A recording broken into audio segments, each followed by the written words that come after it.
Well, we're going to call the meeting in order at this time. Welcome everyone here. I guess most of us are back with the exception of John, but most of us have also been somewhere, it seems like, judging by some of the pictures I've seen posted.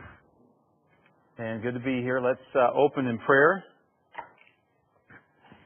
Bow your heads with me.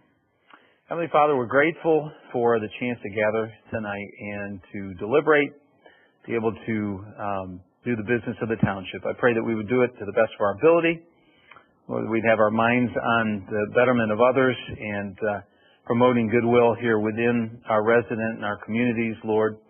Father, among our neighborhoods and businesses, help us with those decisions to choose wisely. I also thank you, Lord, for all that help make this township possible and all that it does on behalf of its residents. Father, bless our employees, staff, and emergency workers and others. Father, we're just so grateful. Now tonight, we just ask blessing on the remainder of the meeting. We ask this in Christ's name. Amen. Amen. If you stand with me, we'll say the Pledge of Allegiance. I pledge allegiance to the flag of the United States of America and to the republic for which it stands, one nation, under God, indivisible, with liberty and justice for all. Thank you. You may be seated. Comment. Yeah. Is he on? Everybody's on? Come on. Hello? Kind of called the roll already, in a sense, but all are here except John, as we understand. I believe he's living his best retired life here for another few days before he comes back up north. So, item 5, approval of tonight's agenda. It's kind of almost a do-over of a couple of weeks ago when we didn't quite have a quorum. Looks very, very similar, if not identical. So let's place the agenda before the board tonight. Anyone wish to move for its approval? So move. Support. All right. Any questions, comments, changes? Hearing none. All in favor say aye. Aye. Aye. Anyone opposed? And our agenda is approved for tonight's meeting. Item 6, communication letters and reports received for information. Appreciate that and the consistent information we receive as board members. Item 7, then, as I look out to the public, seeing a couple that I know pretty well. Anyone here in the public tonight who wishes to come forward and address the board this evening on any of the items remaining on the agenda, and do so now, we ask that you identify yourself and your street address, and you have 3 minutes. If there are things you want to say, but perhaps they're not on tonight's agenda, then you're welcome to wait until the later period of time for the end of the meeting when we'll have another public comment period. So is there anyone during this first public comment period who would like to step forward and address tonight's agenda? Anyone at all? Okay. Seeing none, then we'll close that initial public comment period. I'd like to kind of jump in here before we continue with our agenda and just introduce Justin Statt in the front row. And Justin, if you come to the mic here, I just think it's appropriate at this point to recognize you publicly as our new assistant manager, who's just only been hired maybe within the past day or two. And so I just met you this evening. I've heard a bit about you. I know that it's the process of looking at candidates is going on. Your resume was described to me, and you've done a lot of things. So if you would like to introduce yourself to the board as well as to the community that's here, we'd appreciate it. Yeah, definitely. Thank you for this invitation to talk about myself. Justin Statt, I'm a township resident. I have 4 kids. My wife's a teacher at Hudsonville Public Schools. I enjoy living in Georgetown Township, and I look forward to serving the board, working under Rob, and serving the citizens of Georgetown Township. Thank you. If you don't mind, just kind of share a little bit of your background in terms of work history and maybe education. Yeah, definitely. I started as a volunteer firefighter with Georgetown Township in 2003. After college, I moved to Granville, was a firefighter there for 16 years. I transplanted back to Georgetown Township as a prodigal son, I guess you could say. I've worked for the City of Grand Rapids since 2005, worked in the assessor's office, code compliance, community development, doing some grant writing, and now my current role is a lead worker as a code enforcement officer for the southeast side of Grand Rapids. So. That's quite a bit. Yeah. That would put you in your 40s, I think. Correct. All right. I don't want to make you say your age, but I think it's in the 40s there. Anything more about just in terms of like grant writing? That's an interesting side of things. We haven't really applied for grants in the last couple of years, it seems, and that's a good skill to have here. Yeah, definitely. When I worked in community development, I was in charge of the Michigan Housing Rehab Specialist Network, and we had agreements with the MBDC to do some contractor outreach, utilizing development grants to work with small businesses to get them into using federal funds. This is during the Obama administration, so there was a lot of federal funds that came into municipalities. So we're trying to use those dollars and support goals of municipalities across the state. Okay. Others with questions? I mean, I don't want to put you on the spot, but this is your chance to introduce yourself. I want to say welcome. Yeah. Well, thank you. We're glad you're here. Appreciate it. Okay. Yeah. Actually, I worked for Gary Velding's brother, Jim Velding. He hired me as a builder. I worked for him for 3 summers, and after that, I got a residential builder's license, and I've been kind of part of the builder's trades for the past 20 years. So don't hold him against me, please. I enjoyed working with him. I did not know that connection. All right. Huh. Anyone else? Justin, appreciate it. Thank you. Thanks for introducing yourself. Yeah. Welcome.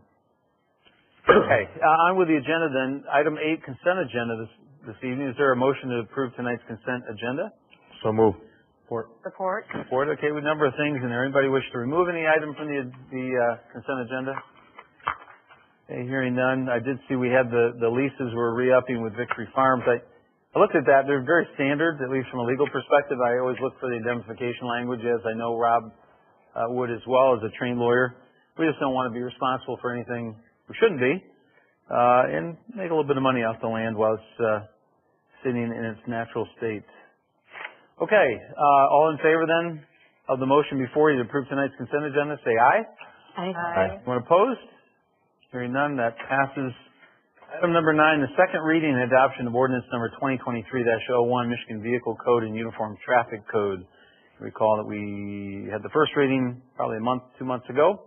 If anyone wishes to make a motion this evening to approve the second reading and adoption. So move. Support. Okay, moved and supported. Discussion, questions, concerns, anyone? Okay, I know we did talk about it quite a bit that first reading. Somewhat, I mean, it's both routine as well as an ever-adapting set of ordinances that you're somewhat bound to re-up with. This is a roll call vote, though, so I'm going to ask our clerk to call the roll. Ms. Steele? Yes. Clerk is a yes. Supervisor? Yes. Treasurer? Yes. Mr. Velding? Yes. Mrs. Scrappman? Yes. All right. Very good, thank you, and it passes. Item 10, addition of a school resource officer through the Hudsonville Public Schools. That's the request. Is there a motion to approve the addition of a school resource officer for the Hudsonville Public School buildings? So move. Support. Moved and supported, all right. Comments about this? Any questions? I know we've got school resource officers with Jennison. I know that we have a cost sharing arrangement with them that I think would be on par with what we're proposing here with Hudsonville, roughly a third. Yeah. Cost sharing agreement. School. The current SO is cost sharing. I see. Okay. I saw listed, and I guess we all do here, the various schools actually in the attachment that they would visit, certain elementary schools. Otherwise, as a parent of young kids yet myself, I am grateful for additional security. I do think it's getting, times change, and that school system is getting larger and larger, and it's just a need. I guess my only question is, we're having a tough time finding officers right now. Is this where's the strain gonna come? I'm not opposed to it. I think it's a great idea, but I also know that we're having a tough time hiring officers in Ottawa County. So where does that fall as far as, do we get do we get the first ones, or, you know, we can make promises, but we also know that we've been short an officer on and off the last year because we haven't had enough gentlemen or women that are willing to serve. So that's my only.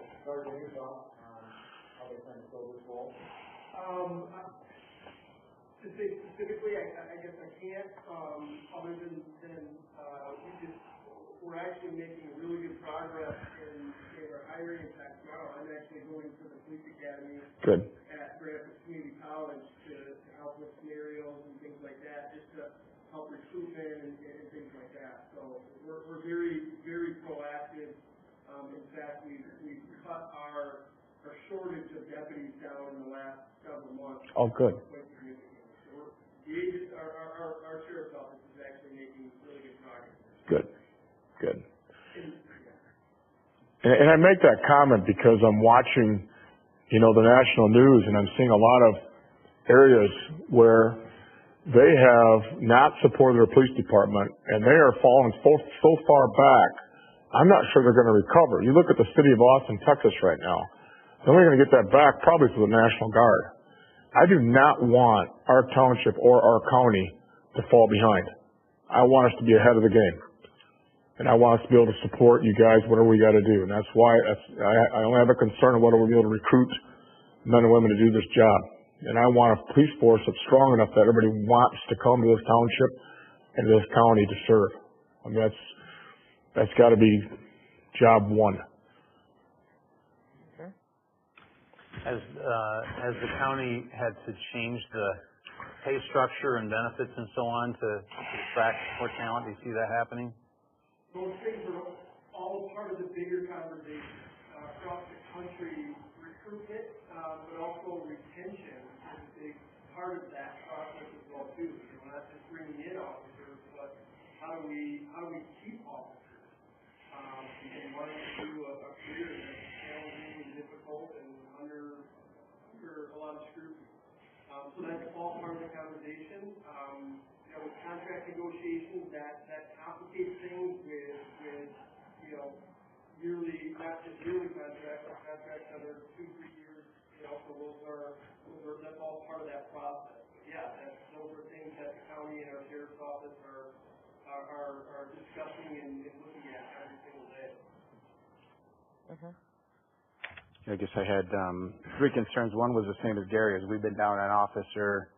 Typically we have 18, is that correct? We're down to 17? We usually have 17, we're down 16?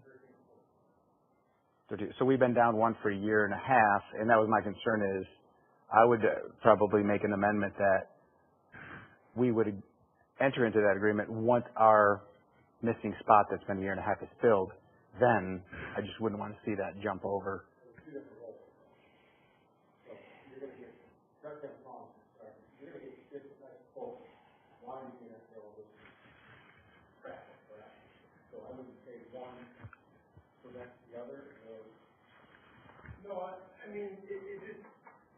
I don't know that there's really any direct correlation as far as, you know, deputies that are going to fill a township funded position as opposed to an SRO. They are two totally different, I say totally, they're different responsibilities in their assignment. Obviously the SRO, school resource officer, spends an overwhelming majority of their time assigned to the school and building those relationships, but then also in summers and things like that, and on snow days, they're out on patrol in Georgetown Township as well too. So they kind of fulfill those roles.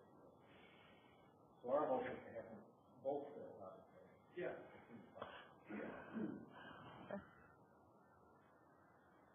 Yeah, because I would think that would be the job. I mean, if I was a road deputy, I'd prefer to be in a school. Right now, we are completely, the only one we're short right now is that paramedic, which we have a paramedic that's on medical leave in different parts of the county. So, other than that, that's the only one that we're short. Okay, so the one we're down, we're looking for the E unit. So that makes it a more difficult role to find because of the training required for CPR and emergency stuff. That makes sense. Paramedics in that hiring process right now.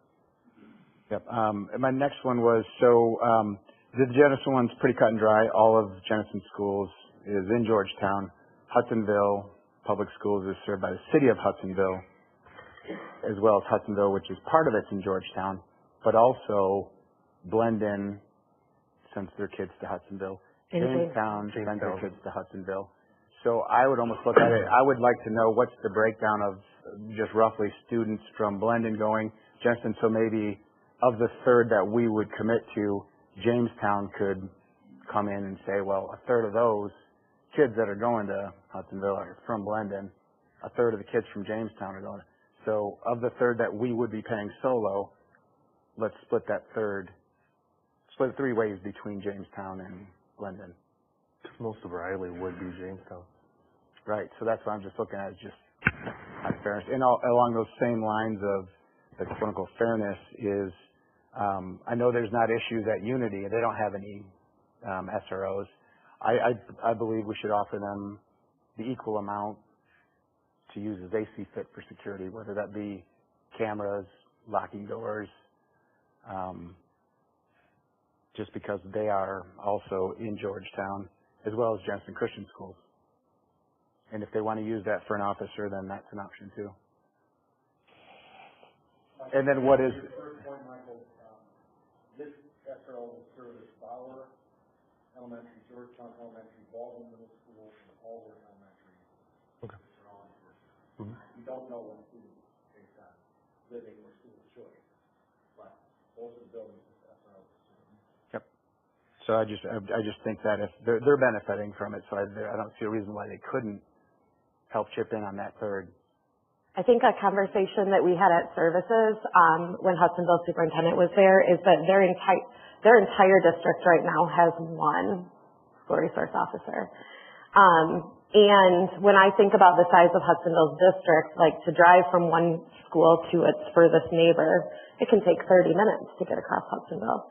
So in my mind, the idea that they have 1 officer servicing all of Hudsonville makes me say, yeah, let's absolutely do our part to get them a second, because then if they want to turn around and try to hit up Jamestown for a similar agreement, or try to hit up Blendon for a similar agreement to up their number of officers, it seems to me like 1 or even 2 for a district the size of Hudsonville is really an unfortunate situation for the students and staff of Hudsonville. I just think that they deserve more support from the police department than what they're currently getting, because they're getting half of what Jenison is, and they're considerably bigger than us, the number of buildings they're covering and things, and just the square miles of their community. So my thought would be, this seems like a really fair deal for us to do a third, and then that opens them up to being able to take their buildings that are in or closer to Jamestown and Blendon. I'm not familiar with exactly where their buildings fall with those boundaries, but to take those to those other municipalities and try to get more support. We can get from the 2 furthest apart Jenison schools, I'm thinking it's probably Bursley and Bowerwood, or Bursley and like the junior, senior high. You can make that trip in 10 minutes. Hudsonville's, it will take a half hour to get across that school district, and I just think of emergency responses, wanting them to be able to have all hands on deck as soon as possible. And I think SROs are a fantastic idea. I don't know what the correct number is. It's probably a lot more than 2. Yeah. But I also think Jenison and Hudsonville each have $72 million budgets. Yeah. And if I think it's necessary, I think they can, I think there's at some point we need to draw a line and say, we support it 100%, but it's coming from their budget, because we start adding more. Next thing you know, we've got 9 or 12 deputies, which is great during the school year, but summer, now we've got so many officers. Now there's 10 circling Georgetown all summer long. But isn't that why we pay a third? Because on summers and school breaks and snow days, we get them. Like Georgetown gets them as part of our road patrol. But we also have our 13 or 14 already. Yeah. So we're getting just a lot of them in the summertime all of a sudden. I think that seems good for officers that need time off and things like that in the summer. I don't know. I feel so blessed because I see Deputy Van Dis at the junior high every single day. and I see the relationship that he builds with students. I know the peace of mind that my brain and my heart feel every time that I see his cruiser sitting outside by the curb right outside of our building, and every time I see him in the hallway and greeting kids. We know what happened in Oxford, and we know what happened at Michigan State, and Oxford's demographics and size are incredibly similar to us, and I'm mindful of that every time I see our school resource officer that's in my district, whose office is in my building. It's just that I feel so thankful for my security as a teacher and for the security of my students that we have somebody right there. And I'm honestly sad sad to find out that my Hudsonville colleagues, my Hudsonville counterparts have not had that peace of mind in recent years that we've been fortunate enough to have. And it seems like cost sharing, if we get them in the school off season, seems absolutely appropriate. We're covering a third of the cost, and if we add up the 3 summer months plus, Christmas break and spring break and stuff like that, you get pretty close to a third of the year. So I'm absolutely in favor of this. Oh, I am as well. I just think there needs to be a limit. At anything over 2, then the school covers that 3rd, 4th, 5th SRO 100% at their cost. I guess if that comes up, we address it at that time. Yeah. But I would like to see Unity get equal compensation for security to choose as they please. And I wonder why. So Jenison, who used to have 1, then they went to 2. I know there's been a drug problem for quite a while. Was it an increase in that brought that on, or? Yeah, I guess I'm not willing to comment that that's any sole reason of why we went to 2. It's surely the size of the district, and you got a junior high building and a high school building, and even though they're very similar as far as on the same campus, just the sheer volume of people that are on those campuses at any given time in one of those buildings, that's when the district and proposes and realizes they need that type of coverage. So to say that was for one specific reason, like drugs, I can't say that that's the case because I wasn't a part of those decisions when they added the second where the district was at and how they needed every district. Okay. Michael, do you know if Unity has requested an officer? I have no idea. Oh, okay. I think we could reach out to them. Okay. Just wondering if you had any inside information on that. I certainly think that if Unity or Jenison Christian came to us with a similar proposal wanting to cost share, I would be very open to considering it with equal merit to Jenison having theirs or Hudsonville having theirs. It seems like the Hudsonville one is the one before us.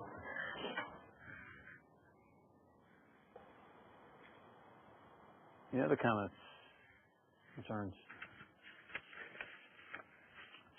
These are reasonable questions to bring up and thoughtful ideas. I kind of had the same thoughts you mentioned about at the end, just sheer looking at the amount of time would justify, I think, the cost. And then I thought, too, my kids go to a Christian school. I'm not sure whether they would want that or not. They'd probably have to make a request. I tend to agree with your perspective on that, Amy, that it's not really something we can assume that they want. We might think it'd be good, but they haven't petitioned or requested, so should they do so, we could kind of like we do, Becky, we could address that if it came up. Any thoughts, Ryan? I am for an SRO. I think kids and everything are our greatest asset that we have, so in fact, our greatest asset. So.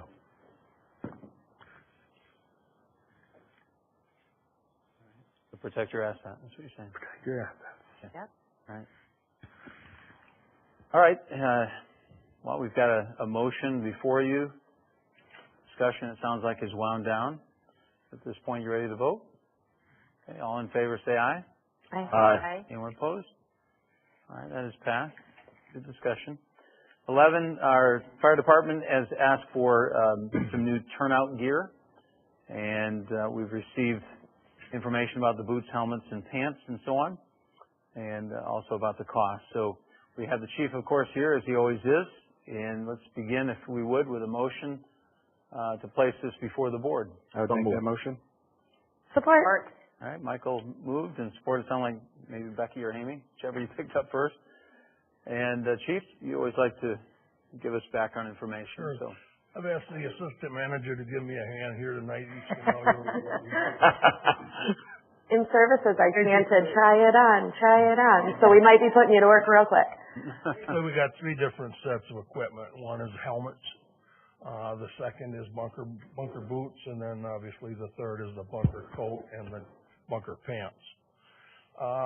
Which one are you going to start out with? Bunker pants? First off, this is the style pants, or the style pants and coat that we will be ordering. The only thing is the color is not that color. You take the darker coat, and then the current turnouts we have, it's more of a khaki. What we have now, it's a middle of that. It's a little bit lighter than the turnout coat. As far as the coat goes, I wrote down a few things here. The thermal liner inside the coat is where your protection comes in. That will keep a lot of the heat away from you. The outside is just a covering. It's got fire retardant in it, but the bad thing is if it gets in elevated temperatures, that will burn. But we've never had that before, that one of our sets of turnouts caught on fire, but again, you get in elevated temperatures, it will burn. It does have a moisture barrier in it, which being involved with water, a lot of times the turnout coats, the pants get heavy weighted with obviously the water spray on your coat, pants. This eliminates all that, so the coat stays pretty much dry. Basically, they try to make bigger pockets. We're beginning to carry more and more equipment, ropes, spanner wrenches, flashlights, a whole garage of different equipment. Radio, there's a radio pocket that each firefighter grabs when he gets on scene. That's the pocket for the radio. And right here is he can put the mic on there and easy access if he needs to talk on it. The liners do come undone, that they're detachable, that you will wash the outer garment. We really don't wash the inner garment. And when it's all done, when it's washed, you can't machine dry it. It's all by hanging it on a coat hanger, laying it on a boat, wherever you lay it. It takes a good day for it to dry. We got extractor washes in each station that when the turnouts come out, they're pretty much probably 95% dry. And it's a normal drying process the rest of the way. On the back flap on the bottom, each guy's last name will go right on there. Obviously mine will go Hamming. Assistant managers would be stat right on down the list. This gives us an idea who's on the fire scene if they're walking away from you. And then we'll get to the helmets in a minute, but say this is different than what we wear now. No, it's not. It's pretty close. The reason we went with the turnout coat and the pants that we did is the order time to delivery time. Some vendors gave us anywhere from 9 to 10 months to order a set of turnouts. So to me, that's way too long. These, if we order the end of the week, we should have them in 2.5 months. So that was the big benefit for that. As far as the pants go, as you see on the knees, they're heavily padded knees. Firefighting in a dwelling is usually done from the knees. Rescue is done from the knees. You're crawling around. Again, with the bigger pockets, same type of thing with all the equipment we're carrying. The backs are cuffed up a little bit that you don't sit there walking on your pants all the time with your boots. Suspenders, it's a different style suspender than what we have now, but it appears to be a nicer suspender. And, around here is what we're gonna use, you can put a harness in here, for the guys that are up on the platform, if they need to tie themselves off, they have that option. So pretty much all the gear will come with it, but the guys that will benefit the most are the, personnel on Station 1 where the platform is. Everything is, zippered and Velcro as far as the pants go. It does have the top snap with it, but everything else is a zipper and Velcro. Helmet. I took my yellow one along, or my white one along that I currently use, and the rationale to go with the black style helmet is it's a half a pound lighter than this one. Now you think, half a pound really isn't that much. Wear that thing for 2 hours. I can't imagine. Or why don't you sit the rest of the board meeting with it on once and tell me if your neck gets sore. But so the black helmet is half a pound lighter. Firefighters will be in black. Captains, chiefs will be in white. Lieutenants will be in red. The leather fronts on the front of the helmet, each one will have that. Now what that designates is the number is for the station they're assigned to. And then it's all Georgetown and then firefighter on each one of the leather fronts. Got a ratchet on the back that you can tighten it up to hold it onto your head. It also has a defender visor where you don't have to wear goggles. That pops right down.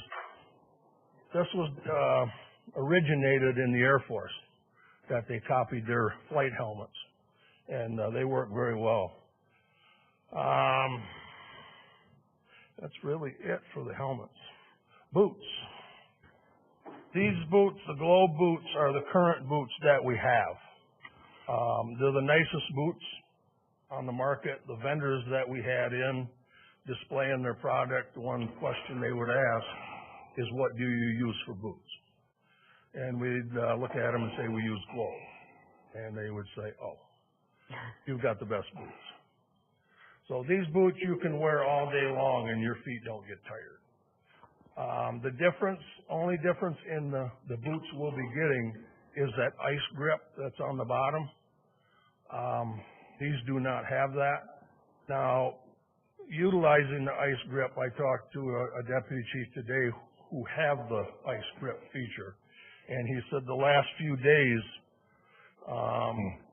we've been out on calls, and I've been wearing my regular station boots, which is what kind I have on right now. He said, I fell 5 times. He said, I'm going to go put on my boots. Who has the ice grip feature? He says, I didn't fall 1 time. So he said, it's definitely worth the money for each pair of boots. Each boot has a set of handles. That's basically how you get into them. Put your feet in, pull them up, and then pull your pants up. They're insulated for winter time. Your feet really don't get cold in them, but they're a nice boot. And that is all the questions, information I have. If anybody has any questions. So this isn't. I'm sorry, go ahead. I had talked to Chief about it after the service meeting. Like next day, I was signing checks, and I just asked because when we sign checks, we do, as we add new paid on calls, we get the new turnouts for them. And I said, no, we've been writing checks a lot lately, adding them.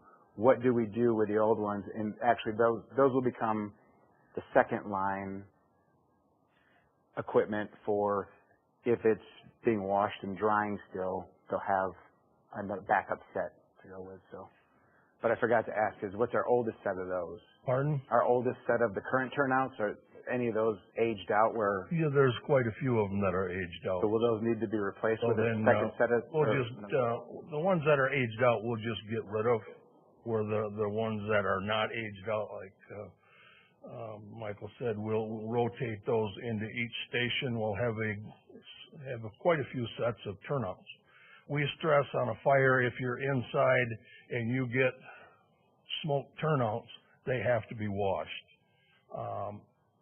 Cancer awareness is becoming more and more aware in the fire service, and that's one way that we can try to mitigate getting any of our personnel sick. So this gives them the option, if they want to wash their turnouts, another spare to use while their turnouts are being washed. Otherwise, they're pretty much out of service.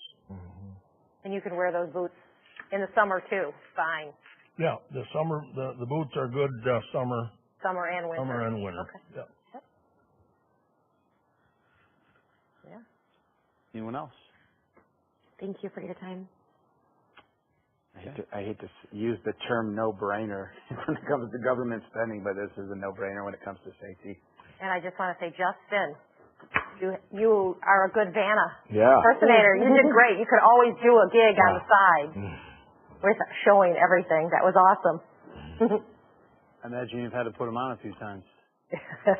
Yeah. Okay, well, thank you for that explanation, Chief. I appreciate it. Very clear.